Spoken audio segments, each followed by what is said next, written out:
آشنایی با بخش VOD در اپلیکیشن فامیلی IPTV. بر روی اپ فامیلی IPTV کلیک کنید تا منوی مورد نظر باز شود. در منوی نمایش داده شده این بار به بخش VOD خواهیم پرداخت. برای اینکه این منو برایتان نمایش داده شود، کافیه روی کنترل خود روی این دکمه کلیک کنید. در بخش VOD شما می توانید مجموعه گسترده از فیلم ها، سریال ها و انیمیشن ها از کشورهای مختلف را مشاهده کنید. شما می بینید که در این بخش می توانید فیلم ها و سریال های فارسی، عربی، کردی و بسیاری از زبان های دیگر را پیدا کنید. بیایید با هم یک ویدیو انتخاب کنیم و آموزش را ادامه دهیم. بخش نمایش داده شده شامل گزینه های لایک، فیوریت، پلی و سرچ آن یوتیوب در این بخش وجود دارد. حالا بیایید روی دکمه پلی کلیک کنید. از اینکه ویدئو شروع به پخش کرد، یک نوار کنترلی ظاهر می شود که هر گزینه کارکرد خاص خود را دارد. اولین ویژگی که از آن استفاده خواهیم کرد دکمه آپشن است.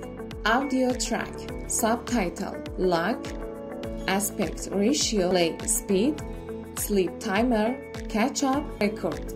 بیایید هر کدام از آنها را یکی یکی بررسی کنیم.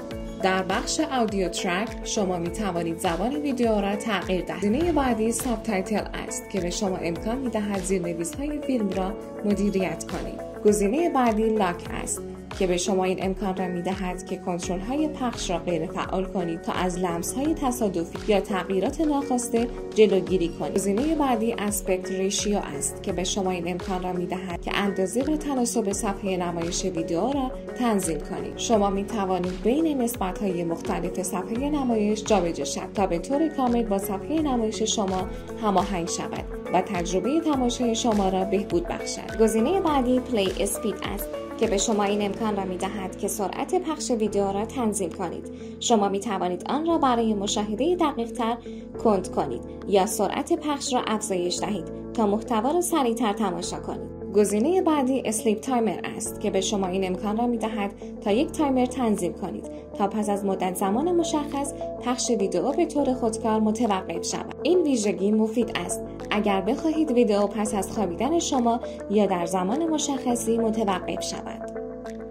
گزینه بعدی کچ آپ است که به شما این امکان را می دهد تا محتوای پخش شده قبلی از کانال های پشتیبانی شده را تماشا کنید. این ویژگی برای تماشای برنامه‌ها یا رویدادهای از دست رفته بدون نیاز به ضبط آنها از قبل مفید است. گزینه بعدی رکورد است که به شما این امکان را می‌دهد تا برنامه‌های تلویزیونی زنده یا ویدیوها را برای تماشای بعدی ذخیره کنید. این ویژگی مفید است اگر بخواهید یک برنامه را در زمانی مناسب‌تر تماشا کنید بدون اینکه هیچ بخشی از آن را از دست بدهید. بیایید به نوار ابزار برگردیم، جایی که می توانید فیلم ها یا سریال های مورد علاقه خود را به لیست فیوریت اضافه کنید تا بعدها به راحتی به آنها دسترسی داشته باشید. تمامی این گزینه ها به طور جداگانه در پنلی که قبلا بررسی کردیم در دسترس هستند و به شما این امکان را می دهند که به راحتی به هر کدام دسترسی داشته و از آنها استفاده کنید. در نهایت با انتخاب گزینه Back to Video Info Bar می توانید به مجموعه ای از فیلم ها، سریال ها و سایر محتوای موجود بازگردید. ممنون از همراهی شما.